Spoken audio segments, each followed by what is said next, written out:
పండ్లున్న చెట్టుగా రాళ్ళు పడతాయంటారు. ఎవరైతే చేయూతనిస్తారో, ఎవరైతే ఆదరిస్తారో వాళ్ళని తిడితే ఎట్లాగా? అసలు ఈరోజు సుగాలి ప్రీతి అనే కేసు ఎలా ఎక్కడి నుంచి బయటకు వచ్చింది మీరు చెప్పండి. ఇలాంటి అన్యాయం జరిగిందని ఎవరికి తెలుసు? ఈ రోజున గత ప్రభుత్వం 2019, 2024లో ఒక ప్రభుత్వం మీద, అప్పుడు ముఖ్యమంత్రి మీద మాట్లాడటానికి అసలు ఎవరికైనా ధైర్యం ఉందా? ఒక ముఖ్యమంత్రిని ఒక మాజీ ముఖ్యమంత్రిని ఆ టైంలో అరెస్ట్ చేస్తే రావడానికి ఎవరు లేరు రోడ్ల మీద.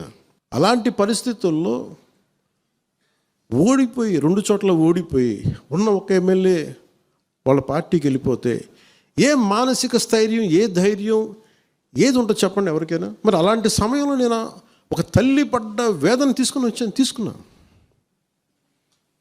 నాకే సరదానా 2 లక్షల మంది జనం మధ్యలో నడుచుకుంటా వెళ్ళి ఆ సమస్యను హైలైట్ చేసి వాళ్ళు సిబిఐకి ఇచ్చారు.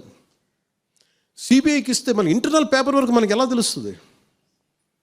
ఇంటర్నల్ పేపర్ వర్క్ వాళ్ళు ఇస్తే వాళ్ళు ఏంటంటే జీవో రిలీజ్ చేశారు. మా దగ్గర నుంచి వెళ్ళింది కానీ ఎక్కడికి వెళ్ళాలో అక్కడి నుంచి ప్రొసీడ్ చేయాలి, అక్కడ ఆపేశారు.